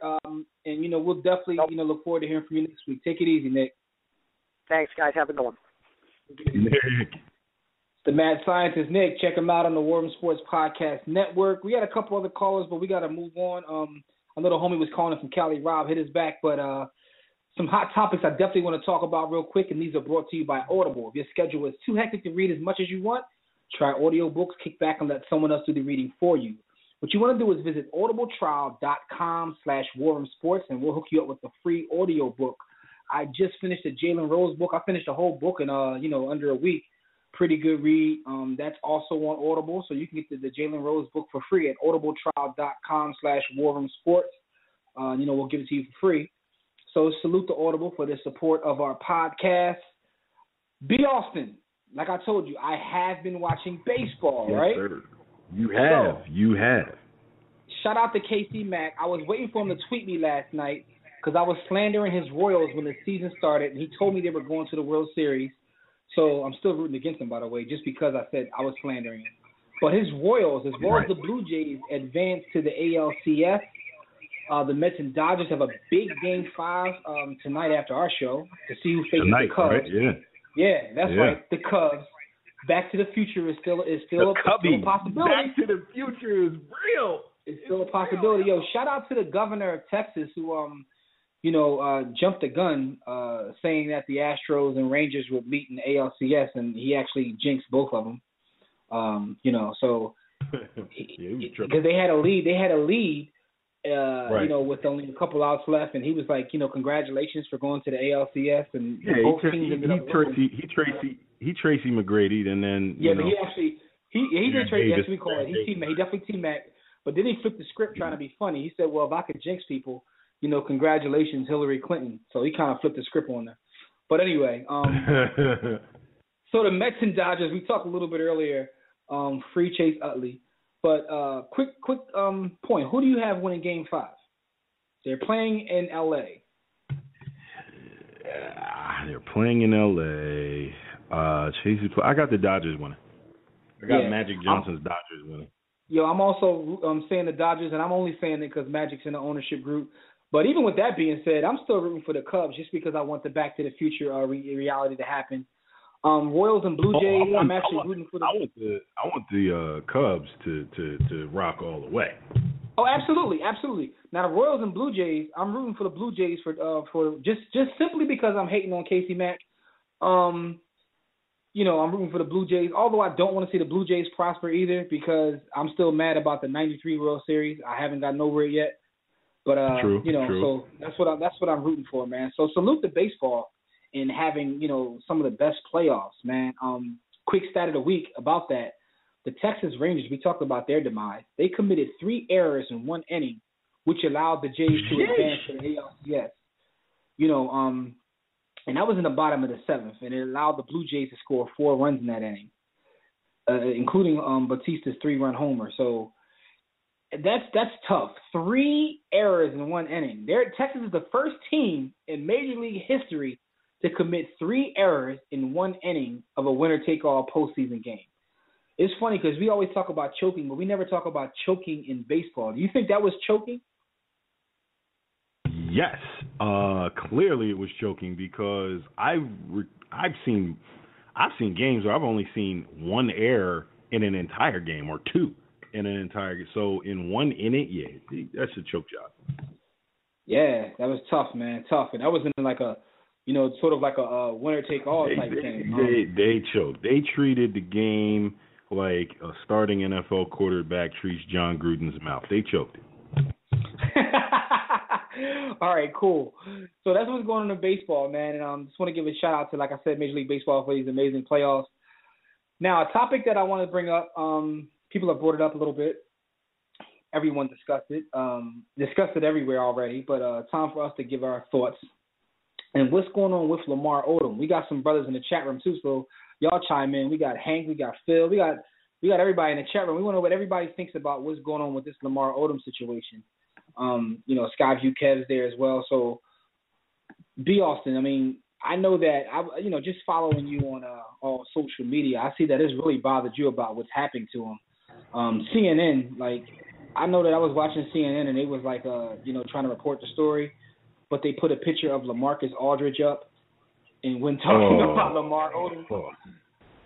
But anyway, with all that being said, what are your overall thoughts? I know before we came on, you were sharing how this, for some reason, this one is really affecting you. So, and I can't really speak to exactly what it is or why, but this situation is really is bothering me. I mean, basically, Here's a young man who's in the prime of his life, not the prime of his basketball career, but he still should be playing. And it's like, man, I don't get it, man. I'm hurt. I'm disappointed. And I see a lot of people blaming the Kardashians, and it's cliche and quite honestly, it's kind of, it's fitting, but I think this gives us a platform to discuss mental illness and how it affects people that aren't necessarily those that we would think of when we think of mental illness. We would think of people that, are incapacitated or super low, whatever the stereotypes are. But this brother has dealt with mental illness and emotional trauma throughout the course of his life. And we think about him in the context of being a successful basketball player who's made over $100 million throughout his career, but he's battling addiction. which runs in his family. So the question is whether it's as much nature as it is nurture. He's dealt with loss of life from middle school or junior high on. He's seen people that were very, very close to him die, culminating in his two best friends passing away from overdoses in June of this year. I mean, much. Like, there's so much on Lamar Odom's shoulders at a time when he should be looking forward to the next 20, 30, 40, 50, 60 years of his life. And he fell. He succumbed to it, man. He succumbed to it. Crazy It really bothered him. We even have the brother Dev, who's been out on paternity leave. He wanted to get a couple bars off, so Dev is actually calling him to join us. Dev ain't been in the show in like 6 months. What's good? I'm in the room. What's going on, man? Before we jump into this conversation, before I jump into it, I just want to tell you, brothers, I miss chopping it up every Thursday night, and I will be back soon. But yeah, man, this Lamar Odom thing, man, congratulations, man. Yeah, congratulations, man. And we need you to take as much time as possible because it's Operation Keep Him Off the Pole. So you got to spend that time while you can. Right, it starts already, man. So you know what it is, man. No doubt. Congratulations to me on no sleep. But this Lamar Odom thing, man, like B. Austin was saying, man, it kind of got me messed up. I mean, I'm not going to sit here and play the holier than thou role like we didn't get a couple jokes off at his expense over the last year or so. That's just what we do. Yeah. You know what I'm saying? But at the same time, B. Austin mentioned his two friends who he lost within a matter of a week to drug binges where he was present, for the binges. You kind of figured that this was just a matter of time. And I haven't been really speaking much about this on social media. So my angle is a little bit different. And I'm thinking that L.O. might have done this on purpose. You know what I'm saying? This might have been his last hurrah. Think about where he was, where they found him. He was by himself. You go to a brothel, you're going to go to a brothel with your homies. You know what I mean? Yeah. You're going to go with your homies. But I'm thinking he might have been on. We've done that. We're saying if you were to do that. Yeah. If you're going to go to the brothel, you're going to go with your homies and have a good time. But this might have been one of those things where he's like, I'm going to have my last hurrah. I'm going to try to take as many drugs as I can and try to end this because, he's been going through it for the past couple of years. He can't get a job. He has these addiction problems. You saw the videos where he was coming at TMZ for exploiting his life. And to me, I think when we talk about mental health, I think it was a real possibility that this was his mission in this whole thing, and he probably just wanted to go out in a quote-unquote good place. It depends on how you look at it and who you are. But, man, listen, it was lit. It's sad, man. The only thing I got to say is this, right? And I'll be, I've made jokes. I mean, when that happened to his friends, we all said on the air like, yo, it was only a matter of time at this point. Right. We said it kind of right. But we didn't take the gravity of that statement and really look at it as being serious. I mean, at the end of the day, right? And I hate the people with the holier than thou, Darnell Dockett, FOH. You called him a crackhead now, and now you want to send prayers for him. FOH. Yeah. Listen, man. The fact of the matter is, we did call him a crackhead, and he was a crackhead. But because someone is a crackhead doesn't mean that you can't feel sympathy, empathy for him. Doesn't mean that you can't even care about him. I don't know about you, but I have crackheads in my family that I love dearly. Yeah, I was about to say the exact same thing, Jim. I had crackheads in my family. They were crackheads. I tried to help. And if anything were to happen to them, I would be hurt. And the fact of the matter is, I still joke on them anytime I see them. Like, you're still on crack. Listen, man, I got it all. Hair on that. Listen, I ain't gonna front for nobody. But the fact of the matter is, just because you joke on someone doesn't mean that you can't be serious when something serious happens. So, for the people with the whole moral thing, FOH, and to Master P, FOH to him too, blaming Kobe for the. Dev pointed it out. And that was the silliest video I've ever seen in my life. My man said, "I'm his mentor." It's Kobe's fault though, but you just called yourself his mentor. I'm gonna quote another member of the media that we respect his comedy game and go with D.L. Hughley, who listened on Master P's rant and said, how does a human control another human's addiction? You can't. He said Kobe could have saved him by getting him back on the Lakers as if he's the GM. is if his word is strong enough to get Lamar Odom back on the Lakers after his drug use and addiction was well documented over the past few years. That's not the way. But you just called yourself his mentor in the beginning of this video. So if you're his mentor, why are you not stepping in when you see two of his friends die? You see that this, the path that he's going down, but when he ends up on life support, then you want to blame his former teammate because, now he's by his bedside, but you're calling it fake because he didn't save him. But you just called yourself his mentor. That was some clown shit. Let me tell you why. Let me tell you why. What that was the misuse of social media and an old head who he didn't say this on social media. Though. They gave him a microphone. He said this on camera. Yeah, but here's my thing. On camera, but he knew where it was going. Here's my thing with Master P, right? Like, his contribution to music, can't be questioned. But when he was on top and he was putting out 74 albums a day, ruining my Source magazine by having ads on every page, if you look at some of the people he was promoting, half of them are on crack or in jail or not doing too well. So, what are you doing for your ex-label mates? Like, what are you doing? Like, so that whole thing and his brother in the clink for good? Yo, that's a whole Ain't nother his brother story. in the clink for good? He's doing double life. That's a whole nother story. What did he do for him? Yeah, that's a whole nother story. But my whole point was to blame Kobe. That was kind of childish. Now, it just doesn't make any sense because even if Kobe would have, gotten him a job, well, he would have ruined that anyway. Like when someone's addicted, man, and Master P knows better because where he comes from, I'm pretty sure he's had similar situations that we talk about, that he has dealt with addiction. Because if you come from the inner city, the odds are you dealt with addiction in some manner. Whether some people are getting that Sarkeesian on, or they're using crack, or like B. Austin said, they're using the blue magic. You dealt with it somewhere or another, and you know that you can't. Yeah, you can do anything in your power, but until somebody wants to change, they not. You know what I mean? So that whole thing bothers me. But Jim, in this situation, the smart thing to do if somebody cared, okay, you try to get him to go to rehab. You don't give him a job. Yeah. That's not how you handle this. Yeah, come on, man. Like, it's ridiculous, man. But what you said though, I thought about that as well. I thought about this from all kinds of angles in terms of whether he did it himself. In the words of our brother PJ, because he was in there taking that Viagra, he was like trying to knock the stuffing out of something because my man got in there for 3 days and kept taking the Viagra. So I thought about the fact that maybe he was like, yo, this is my last hurrah. Maybe he, I don't think that he thought it would go this far. Although I just saw on ESPN that he's showing a little bit of progress, whatever that means. Until TMZ reports it, I don't believe it to be true. But Jim, think about it. We have a close friend who we just lost in the past year to suicide, and it was documented on his social media that he went to a party the night before and then came home and did what he did. Like, people look at it that way sometimes. Like, let me get my last little bit of fun before I take myself out of this place.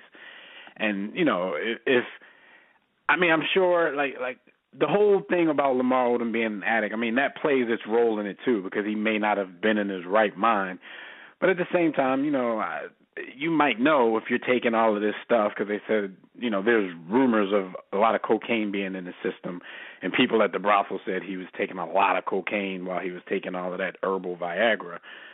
You kind of know you're taking that much stuff and you're mixing that much stuff, that something's bound to happen. So, this may have been the outcome that he was looking for. That video, the last time we saw him speak when he was ranting at TMZ, that video was telling. Like, I watched it again today, and he was a broken dude when he was ranting at TMZ like that. So it's like, this really doesn't surprise me. We'll never know if it was purposeful or not, but you look at that, and he just seemed like he was really, really broken. So, I don't know, man. Yeah, real quick, I wish him the best. I want him to recover. Hold on. We got a message for Dev. It says, tell Dev to get a back brace carrying all them damn kids. That's from Casey Mack on Twitter. Just want to see that message. That's funny, though, because I've never seen myself as a dude that would end up with all these kids. And I'm talking like there's a million of them, but still, I was never supposed to be a 3-kid dude. At least not, going through it. God would disagree with that. Yeah, pretty much. But one last thing about the dude before I roll out. Just talking about his playing career, because we used to talk about his skill set, the tools that he had. He was the type of talent where he could have been an uber superstar in the league, but he was, one of those guys that rather be more of a complimentary player. Like I don't lump him in the same category as I lump like a Tim Thomas. I call him the closed toolbox. I think Odom used his tools, just not to their full potential, because he could have been the man, anywhere. But I remember his rookie year. I mean, when he got drafted, and we were sitting around in college watching League Pass at my apartment, and one of the homies in there was just bashing him. Oh, he's soft. He's not gonna be nothing in the league. And I was telling him like, yo, this dude gonna be all right. Opening night, like, can't quote. Somebody might have to look it up to see if I'm right, but I think I remember dude scoring like 30 his first game in the league or close to it. And you remember him starting there, or running the point guard? Because in that game, because back then that's when he was supposed to be the next Magic. Everybody was the next somebody. He was supposed to be the next Magic. And if he stayed at that spot, I'm not going to be Magic, but he was going to be the closest thing to it, because you watch his highlights and stuff that he's done, and even him running a break and breaking somebody down. Like, the dude he was one of those dudes who could literally play 5 positions, and you weren't just saying that. There's a cliche in the league, and that's what I was going to say. Fans will look at a guy who is very talented and tall and has skills and is able to play on the perimeter and say, oh, he can play 4 positions, he can play 5. And we all know probably the best player in the world gets credit for being able to do that, and we know that it's not true. Lamar Odom is, as I think back of outside of Magic, Lamar Odom is the only person that I really ever saw that could truly play 5 positions. He could actually play he's taller 5 than Magic. positions in an NBA basketball game at 6'10", 6'11". Now, if you listen to Dr. Akil Bayon, he will tell you that Boris Diaw could play 5 positions as well. But we're not going to give any credence to that. We're just going to, yes, Boris can pass very well and he can dribble. But Lamar, don't get us wrong. Lamar would have been, he would have been on the softer side as a center, but he could play it. Oh yeah, he would have been a soft center, but he could play it. And he, as you said, I think tool and skill wise, he had borderline Hall of Fame skill and talent. But as far as the heart, I don't think he ever had. I always thought of Lamar as that jovial dude that just wanted to have fun and be on the team and be down and cool with everybody and fun-loving. He didn't have the dog in him. He didn't have the killer. But even without that, he had dog moments. He didn't have the full-time dog, but he had dog moments. I was ready to chime in and say that. Because, he had dog moments. A couple times in those finals when the Lakers won the chip, he, out of the blue, got the dog in him. And to be honest with you, without him getting that dog in him, as great as Kobe and Powell was, the Lakers wouldn't have won the championship.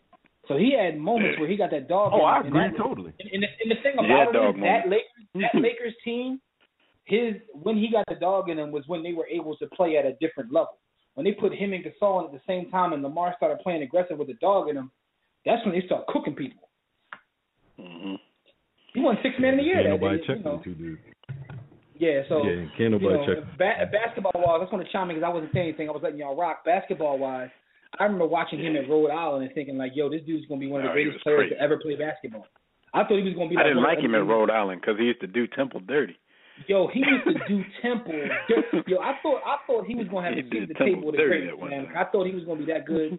But, you just never know, because I also watched Glenn Robinson play, and I thought that he was going to be, like, the greatest player ever based upon his college career. So you just never know. Yo, you laugh all you want to, but when the big dog came in as a freshman, he was giving everybody buckets.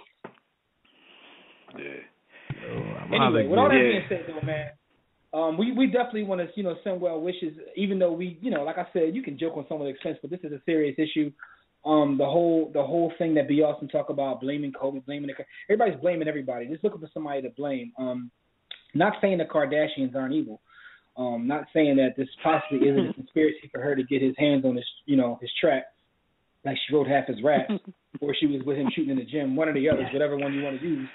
But at the end of the day, man, this whole story is just sad, man. They're capitalists and opportunists, and so you can point to the fact that you have a broken man and a person with some issues, and you ain't finalized that wasn't the right situation for him. I don't even question necessarily whether or not she loved him or liked it. I don't know. Some people say that it was genuine. Some people say it wasn't. But in all cases, what we do know is they, as with everything else, they exploited it for the benefit of the Kardashian brand, which wasn't that was detrimental to Lamar Odom as a man and as a human being. He wasn't built to be in that position. Talking about exploitation, there were rumors that they ran up in the hospital with the cameras rolling, but those rumors were later refuted. I guess they got somewhat of a heart. You know what I'm saying? Like, cause they said that wasn't true. Yeah. But, before I get out of here, man, I just want to say the last thing I heard that dude say publicly, like I said, I was watching that rant towards TMZ, and he was talking about how they've exploited him, like the media, so bad that, he can't even get a job. He was saying, can't nobody bounce a ball like me, but ain't nobody messing with me. It's the last thing I heard my man LO say. So, shout out to him. Well wishes. And fellas, I will be back in the mix. I will be back in the war room full time in a couple of weeks. So y'all keep holding it down. Y'all the truth. Absolutely. Of course we you are. already know, good brother. We all at you. All right, I'm out. All right, all right, man. Kiss them babies. No doubt, man. Yeah, so this whole situation is sad, man. Yo, man, I thought some prayers are with him. We got comments.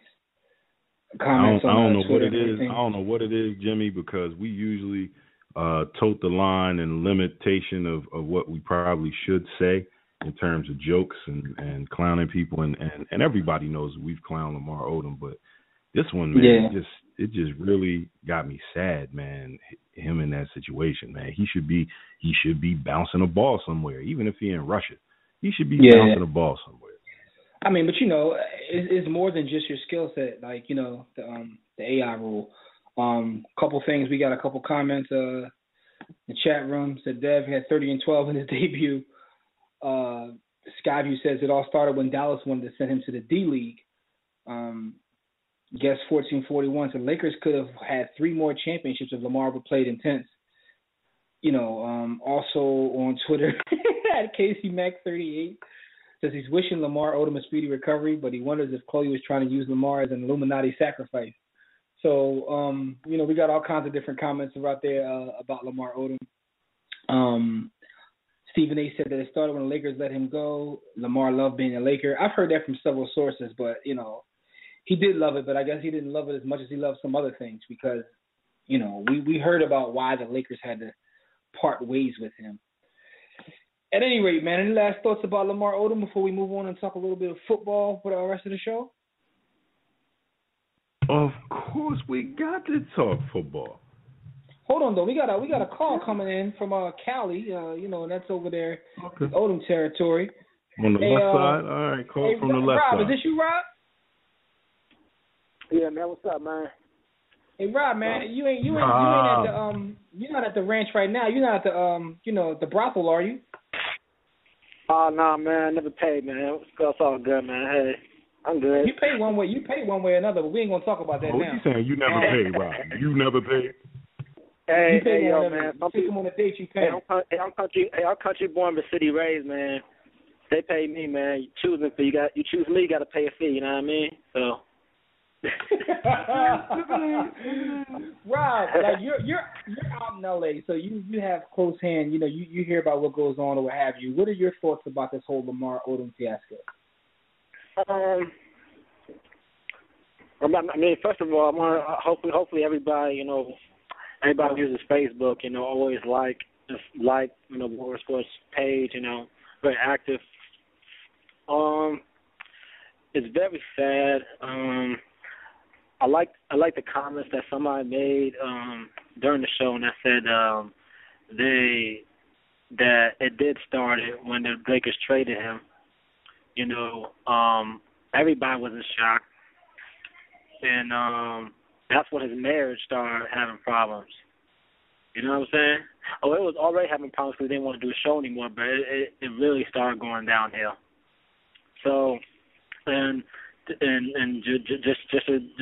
one more thing, it's just sad that like if anybody has ever experienced substance abuse in the family, you know, this should hit you home.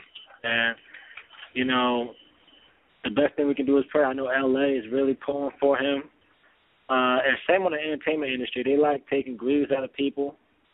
But making fun of people, I understand. But you know, it comes a point where it's like, yo, they should help them out. But you know what I'm saying? Yeah, but how much help can you really give someone who's in a situation like that? Like we talked about a little while ago, man. Like, what could you really do? Like, if you dealt with substance abuse, you know, there's not really too much you could have done.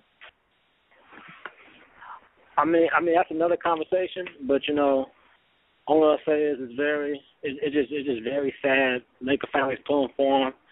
I kind of blame. I don't want to say I blame Jim Buss and Mitch Kupchak for letting him go, which arguably they could say started the whole thing, him going downhill. But you know, it's just very sad. You know, it's and also I think we often touched on it a little bit about, you know, we should also in our community, especially, we should address mental health, and you know, because a lot of people, a lot of children, young age, suffer. I think this study was done like in the late 2000s. Suffer from more post-traumatic syndrome than the kids in Iraq and Afghanistan. No, and the thing is, I agree with that. I definitely agree with that in terms of post-traumatic stress disorder. But for you to blame the actual owners of the Lakers, and I'm not taking up for him, but I think Jim Buss is scum and should be gone. But the fact of the matter is, what was he supposed to do? Like, is he supposed to just keep him on the team because of his issues? I mean, are you supposed to just fill your 13-man roster full of crackheads and drunks? Like, what are you supposed to do? You're still running a business at the end of the day. I'm gonna leave that alone because I want to talk about some more sports. But okay. I ain't being serious about my statement. You know, man, I ain't being some things. I'll say some things ain't, but you know, that's just me. That's just me. Prayers go out to Lamar. You know, prayers go out to Lamar and his family. You know, my nana always liked him because, you know, she said, oh, he's from Jamaica, Queens. You know, he's doing it. But anyways, man, the Dodgers, I could have went to a Dodger game, but I ain't going to go today. I'm going to go when they hopefully make it to the championship, you know. New York, why you lying? You know what I'm saying? Those people who you want to talk greasy. So on one hand, you want to kill Chip Kelly and say the Eagles ain't going to win no more games, but you still got to talk greasy when they play the Giants, huh? What? Nah, listen, Chip Kelly, most likely he's going to go. Boy. What most likely he's going to go to USC, but I don't think he'll be good. I don't think he'll feel good in Miami or USC because I don't think that he can adapt to the quote-unquote culture of the city and of the players he's trying to recruit. No, man, come on, man. You saw it. You can say what you want to say about him as a pro coach, but in college, come on, man. Like, they love to play for him in his system. He's pretty much running a college system in the pros, and some will say that's why it's not working. But anyway, man, not Rob, pretty much. As always, he's not running college. He's running a Pop Warner system. There's a difference. And shout out to the Buyers, Roll Tide. Come on, man. This is not BCS football anymore. You can't just play a video game and score a lot of points and expect to make it a championship every year. This time you really have to play football. SEC really have to play football. They can't just play caveman football. They're 4 yards in the car of dust. You shouldn't expect them to have a quarterback because they never had a quarterback since Joe Namath. Yeah, it's been a long time, man. But to me, it's interesting because now it's a glaring weakness on their team. But Rob, man, thanks for your call as always. We appreciate the support. We appreciate your support on our Facebook page, and I just want to say thanks, and we'll talk to you next week. All right, and I'll take a dump on the 5 boroughs, man. Shout out to New York. Damn, a lot of New York slander. And for those who don't know, that's because the Eagles and Giants play, so Rob always jokes and talks trash to the rival team. They're going to come in Philadelphia, and Rob is all the way in L.A. But the fact of the matter is, they don't go at Rob, they go at us, even though Rob is the one saying it, man. Rob be getting us in front of these bullets, man. Chill, Rob. Chill, Rob G. Anyway, with that being said, B. Austin, tell the people how to get in touch with us real quick so we can talk about some pigskin. Absolutely, good brother. Ladies and gentlemen and ladies, check out our website at warroomsports.com to call in and speak with us about any of today's topics. Dial the Digital Extreme Technologies hotline at 323-410-0012.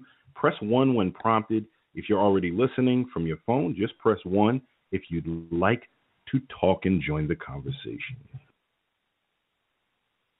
Yes, sir. It's definitely time to talk about some football. In the NFL Wrap is brought to you by Fanatics. For the best in your favorite teams, merchandise and apparel, shop Fanatics. Shopping Fanatics is easy. Go to our site, which is warroomsports.com, and click on that Fanatics logo. You can cop some NFL, NBA, NHL, MLB, NCAA gear, and more. Salute to Fanatics for their support of the War Room. It is time to talk some football.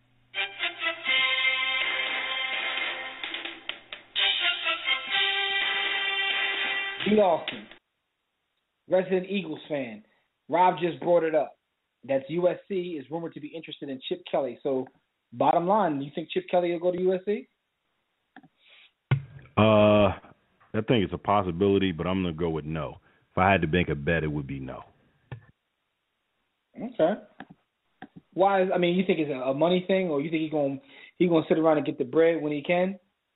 As long as he can? It's a money thing, and he may have enough pride and ego to say that he's got to finish what he started and leave the Eagles organization in a better situation than when he arrived. Because if he leaves now, then that's really in some ways a blemish and a tarnish on his reputation.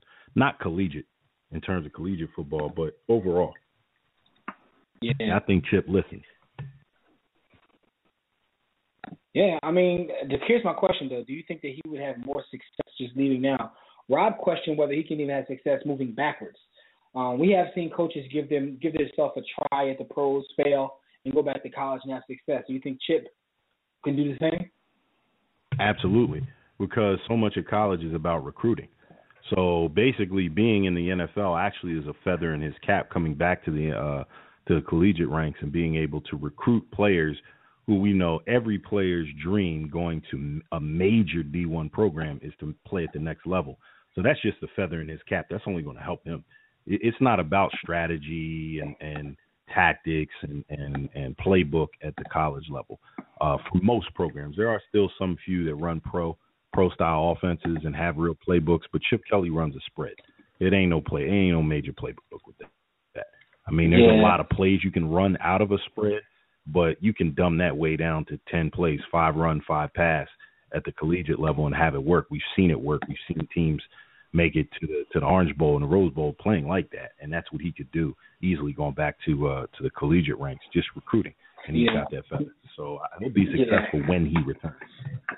Guess 1441 makes a couple good points. One is that Chip wants to prove people wrong in the NFL. I think that's what a lot of these guys who have uber success in college, it's sort of like it's always this thing over their head, like, could I do it at the next level? I know Coach K has talked about that several times and how he has to constantly fight that staying in Duke, because there's always, as a competitor, when you're that competitive, you always want to know if you can do it at the next level. But we'll see what happens. That's just a rumor. We don't know what's going on. He's making a lot of money, and he's been given a lot of control in Philly. So, speaking of the NFC East, Matt Castle is supposed to start for the Cowboys after the bye. Can he keep the ship afloat till Tony Romo comes back, or are they done? What do you think about Matt Castle? They will go as their running game goes. I think Matt Castle may be a tad better than Whedon, but not much. So the question really is, can they stop people? Can they cut down on the mistakes, and can they run the ball? If they can run the ball and get production there, then they'll be all right. I don't think Matt Castle gives them some great advantage in the passing game. Mm-hmm. This is true. I agree with you. Their running game, and now, the fact of the matter is they're getting ready to start a grown man named Christine. So, they're talking about making Randall come off the pond and starting Christine Michael. That's a guy, by the way. So we'll see what happens with the Cowboys' running game. They have more than just missing Romo. So, but Matt Castle, they had to make the move. They got to do something. You know what I'm saying? So we'll see what happens. Matt Castle has been given so many opportunities. Anyway, B. Austin, another question for you. We have some undefeated teams in the league: the Atlanta Falcons, Cincinnati Bengals, Denver Broncos, New England Patriots, Green Bay Packers, and the Carolina Panthers. In your opinion, which undefeated team has the best chance of staying that way the longest? Bengals. And I'm not looking at the schedules of these teams, but I'll actually rank them: Bengals, Falcons, Broncos, Pats, Packers, and then Panthers. In that order for me.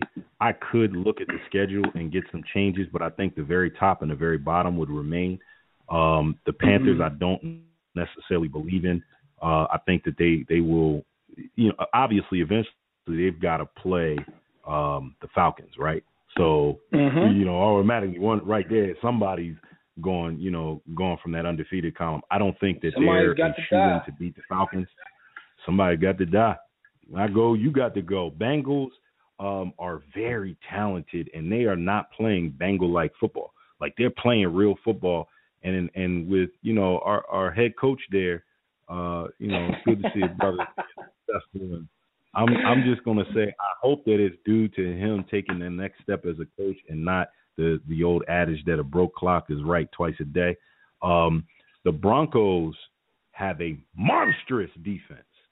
Like, their defense, if your man Peyton, if that line can come together and that line can block, and they can get Peyton 5% better back to what he was 2 seasons ago or before. I'm scared. I'm scared, man. The Broncos, if they can get that Peyton O-line. Stop throwing some ducks, because Peyton be throwing some ducks lately, man. Our defense is pretty much. That's a misconception. We got to teach the people, man. You can throw a duck. Joe Montana had. You're saying as long as it gets there. I understand that, but some of them aren't getting there. His accuracy is not as good as it was the last 2 years. He's obviously taking a step back, and it's probably guys aren't blocking, Jimmy. He's 65 years old. The fat guys aren't blocking. The fat guys are not blocking. I've watched the game and I've watched the film. There's several times where he's gotten a lot of time to throw the ball, and his accuracy just isn't what it is, or isn't what it was, rather, the last 2 years. He's definitely taken a step back. It's not just about blaming the guys up front. Now, there is trouble up front, but that's mostly in run blocking, not so much pass blocking. Because the fact of the matter is, you're talking about an elite-level quarterback. The Packers' offensive line woes are worse than the Broncos. But Aaron Rodgers gets that rock out of there. Aaron Rodgers is also like 20 years Aaron younger. Rodgers is also, he's young enough to be Peyton's son. Come on, No, man. but that's my point. That's my point. I'm not saying the other thing, I could allow this narrative to continue. I see where you're going, and I'm not saying that you're completely wrong, but if you're getting beat up at his age, even if you do get time, if you've been pile-driven and body slammed the previous play, okay, you're not fully recovered from that. It's not like that O-line is performing well and you're seeing him drop back and you can say, oh, we've got a top 5 O-line and it's just Peyton falling off. No, he's getting pile-driven, and then now we get it together at certain points in the game, and by that time he's already been pile-driven. He's not getting pile-driven, Jimmy. That line is nice. No, that line is giving him time. There is no difference in terms of the sacks that he's had this year versus the previous years. There's no difference. He's old. I mean, that's just the fact of the matter. I agree with that. I agree with that. You just telling me your offensive line is protecting him the same? They're protecting him the same. Listen. The sacks aren't the same, because I know. No, you're not listening. No, I know. Let me talk. They're protecting him just as well as they've been protecting him. Run blocking is where they struggle. Right now, their run blocking struggles. In terms of tissue. How many times has Peyton been sacked so far? I don't have the stats in front of me, but I know for a fact that it's not the protection on the passes. It's the run blocking. Their run blocking is what's struggling, not the pass blocking. And the fact of the matter is, his accuracy's off. The strength on his passes is either he's not throwing the ball far enough, and then sometimes he loads up and overthrows because he's trying to make up for the underthrows that he did all game. It's not you try to. It sounds to me like you just want to make an excuse for Peyton Manning because you're a Peyton Manning fan. But the fact of the matter is, I happen to know that your team. I know that he through 5, he's been sacked like 9 times, almost double-digit sacks already. That's not cool. That didn't happen last year. He's looking old. And another thing about him getting hit. Now, if you want to talk about sacks, several of those sacks happened because he's not getting the ball out fast as he was. So that's another thing to talk about. Let's talk about this conceptually. The last 2 years, Peyton was getting rid of the rock. Now he's an old man. He's going through his progression slower, and he's holding on to the ball. Some of those sacks isn't even offensive line ball. No, Peyton doesn't hold the ball. Peyton will throw a pick before he holds the ball. You know that. Peyton will throw the ball to the other team. You're not listening to what I'm saying. Peyton the last 2 years in his career didn't hold the ball. Peyton in 2015 is holding the ball. That's my point. My point is he's not the same player.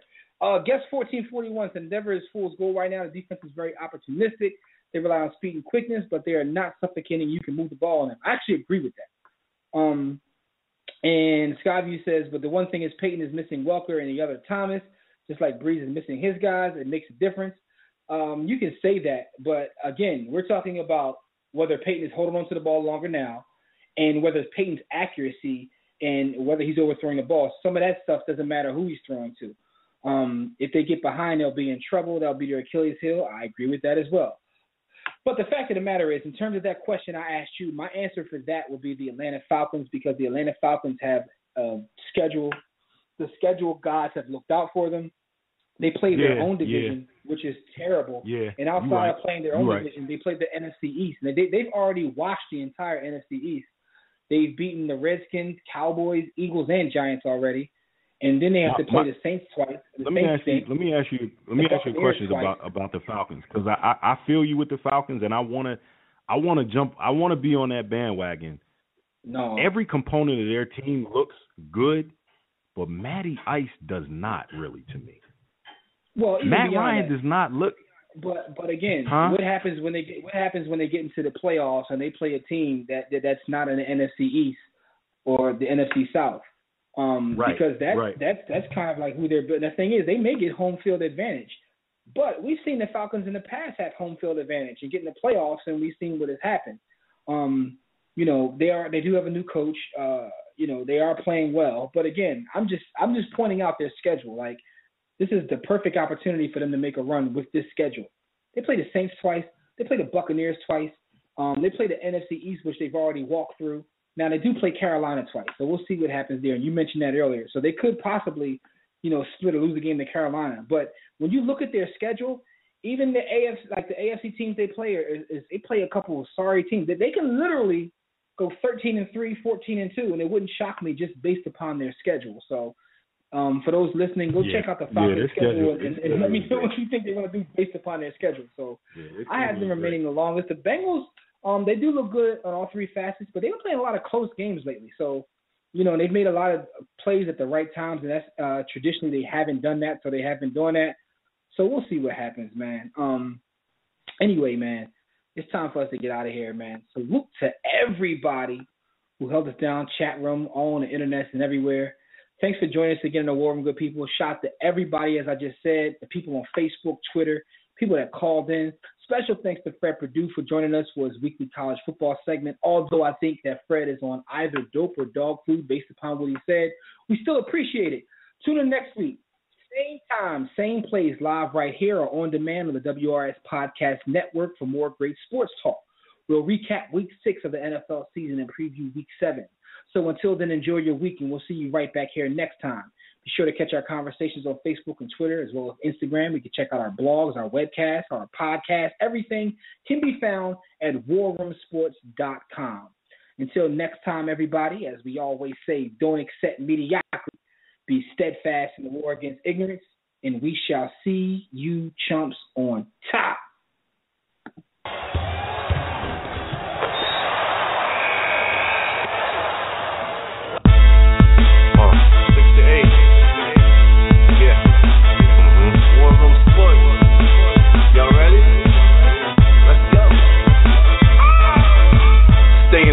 Jimmy, know the blueprint.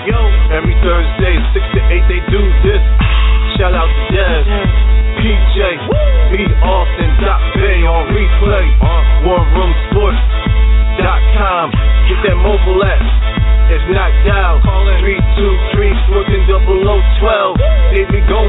sensitive, then oh well. Physical podcast, let's talk sports. Showtime like magic and the block push. Listen live, push one to join in. Rip your team or listen for your enjoyment. Hip hop scholars, pit stop and knowledge. Should be in sports credits, I ain't talking college. 5 guys, no beef though. Corporate secret, but the streets know. Belafonte, I got a G flow. KC, royalty, I'm in beast mode. 2 hours, get your game up. Who's the best in sportscast? You better name us. War Room Sports. Yeah, you know, Jimmy, Dez, PJ, Doc Beck, Lee Austin. I'm Jock. Up and coming on the beat.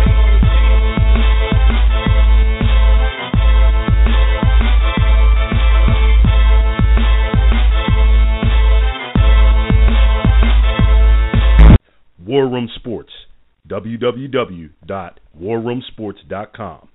What? Ain't no more to it.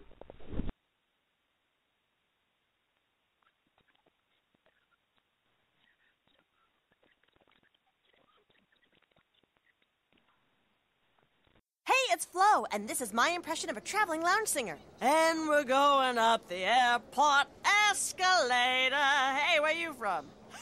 No response. Classic. Got in an accident, so you gotta take a cab, huh? No cabs at Progressive Service Centers. They got rental cars on site, which is out of sight, you know? Progressive takes the hassle out of claims. Just drop your car off at one of our service centers and we'll manage the rest. Here's a little number I like to call Waiting for the Shuttle Bus. Progressive Casualty Insurance Company. Service centers not available in all areas. You have a choice of repair facilities.